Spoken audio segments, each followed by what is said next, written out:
के आसपास मेरी उम्र है और इन 35 साल में लगभग 30 साल में किराए के मकान में ही रहा हूँ।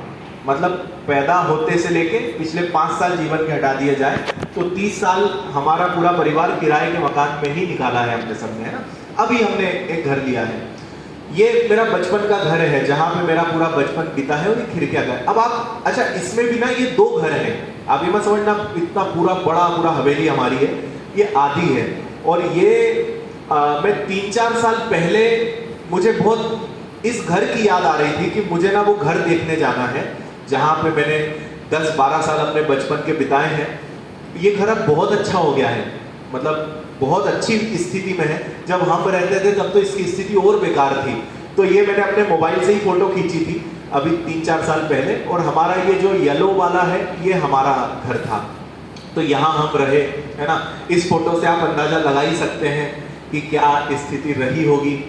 ये मैंने जब कांकेर में, मतलब पहले थोड़ी सी स्टोरी सुनानी पड़ेगी आपको।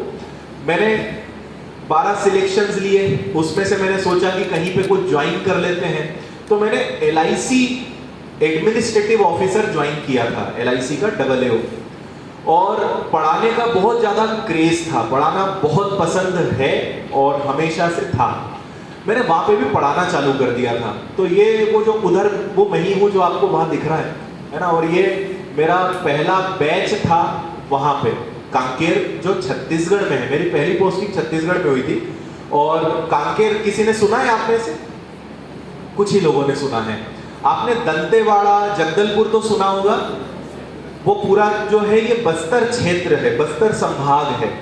तो बस्तर संभाग चालू होता है कांकेर से और खत्म होता है दंतेवाड़ा पे। तो मुझे अपनी पहली पोस्टिंग उस नक्सली क्षेत्र में मिली थी, है ना। एक बार के लिए तो मुझे भी लोगों ने बहुत डरा दिया था, मेरे मन में भी आया था कि नहीं जाते, नहीं ज्वाइन करना, है ना। पर मजबूरी थी तो करना पड़ा, जहां मिले वहां जाना ही था। तो बचपन तो भाई बहुत ही ज्यादा विषम परिस्थितियों से रहा है और इसीलिए मैं आपसे बहुत ज्यादा चीजें कनेक्ट करता हूं। मैं सबको यही कहता हूं कि यार जब मेरे जैसा व्यक्ति जो इतने निचले स्तर से निकल के आया है और अगर ठीक ठाक काम में कर ही रहा हूं और अगर मैं कर सकता हूं ना, तो कोई भी कर सकता है। कोई बड़ी बात नहीं है कुछ भी बड़ा या कोई महान कार्य करने में। हर किसी के अंदर असीमित क्षमता है। बैकग्राउंड मेरा हमेशा साधारण स्कूल में ही पढ़ा हुआ हूँ, हिंदी मीडियम में ही रहा हूँ, है ना। पापा की जॉब जरूर गवर्नमेंट की थी लेकिन बहुत कम सैलरी थी उनकी स्टार्टिंग सैलरी शायद 400 या 500 रुपये थी। जब से होश संभाला है तो मैंने देखा 500, 600, 800 रुपये महीना मिलता था। धीरे धीरे उनकी सैलरी बढ़ी। तो कुछ भी ऐसी बचपन से बहुत सुविधाएं नहीं मिली, ना कोई बहुत अच्छा सब मिल गया कि भाई पैसे की दिक्कत नहीं, कुछ नहीं। बहुत नॉर्मल पढ़ाई लिखाई, बस नाम मात्र की जो पढ़ाई होती है ना कि बस स्कूल भेजना है तो भेज दिया, बस पढ़ाना है कुल मिलाकर। जब तक होश नहीं संभाला तब तक तो सब घर वालों के हिसाब से चले। 10th 11th के बाद से फिर मेरे जीवन में बदलाव आना चालू हुए और मैं मतलब अपने आप को जब उस जमाने में देखता हूँ तो मैं आश्चर्य करता हूँ। स्कूल में बहुत ही ज्यादा वैसे होते हैं ना, बहुत शाय नेचर के आप में और मेरे जैसे कई लोग आज भी होंगे जो बहुत शर्मीले, एकदम बस क्लास में एकदम कोने में बैठ जाना। कोई कुछ कहे खड़े हो जाओ तो खड़े हो गए, बैठने का बोलते तो बैठ जाओ। कोई बोले कि कल तुम्हें सबके सामने आके अपना परिचय देना है तो 4 दिन नहीं आना, बुखार आ गया। तो कभी मैंने शायद ही 11th 12th तक 10 लोगों के सामने भी कुछ बोला हो, मतलब इतना शर्मीला व्यवहार मेरा था। पढ़ने में भी ठीक था, बहुत बुरा भी नहीं बोल सकते और अच्छा तो आप बोल सकते हो, पढ़ने में अच्छा था मैं। तो पढ़ने में ठीक थे, बाकी इसके अलावा कुछ भी नहीं आता था। 11th 12th में जब होश संभाला, मैंने आपको कहानी सुनाई कि 10वीं के बाद घर वालों को बोला था कि बस मैथ्स नहीं बाकी कुछ भी दे दो। मेरा जो टर्निंग पॉइंट था, कुछ अच्छे दोस्त मेरे सर्कल में आए जो अच्छा मुझे गवर्नमेंट जॉब की ABCD कुछ नहीं पता थी।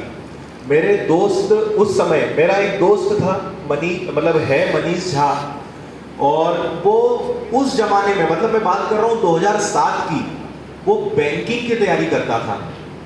और पहली बार मुझे वहां से पता चला कि अच्छा बैंक में भी जॉब मिलती है, सरकारी नौकरियां क्या होती हैं।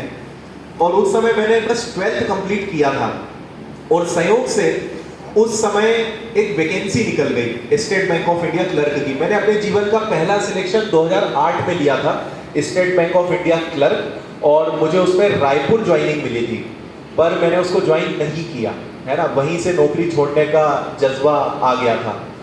तो 12th के बाद वैकेंसी निकली, हम लोगों ने साथ में पढ़ाई चालू करी। वो बहुत पढ़ने में सिंसियर था, मैं पढ़ने में अच्छा था लेकिन मुझे पता कुछ नहीं था।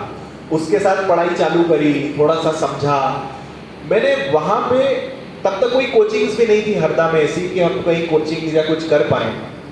सेल्फ स्टडी ही हमने बहुत ज़्यादा करी और ऑप्शन ही वही था, यूट्यूब था नहीं, किताबें कोई खास मिलती नहीं थी, तो हम खुद से ही परेशान होके बचते हुए सारी चीज़ों को करते रहते थे। मैथ्स को मैंने जब वहाँ पे समझा, मैथ्स की ट्रिक्स बहुत सारी सीखी, मैथ्स को एक अलग अंदाज से देखा, तो मुझे समझ में आया कि यार ऐसा मैथ्स तो आज तक किसी ने पढ़ाया ही नहीं। क्योंकि maths is all about shortcut, पूरे शॉर्टकट से भरा हुआ है और लॉजिकल है। हमें स्कूल में पता है क्या है, रटवाया जाता है, उसकी पूरी छवि खराब कर दी कि एक्स वाई जेड फॉर्मूला याद करना पड़ेगा, सूत्र याद करना पड़ेगा।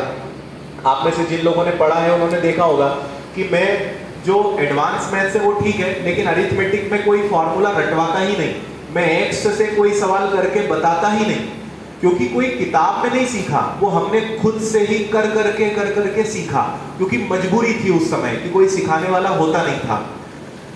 करा तो मजा आया उसमें, फिर लगा कि अरे वाह मैथ्स तो ऐसा भी हो सकता है। तो हमने टारगेट बना लिया कि अब मैथ्स में ट्रिक्स खोजेंगे। तो हमारे दिमाग में जुनून सवार हो गया कि अब मैथ्स में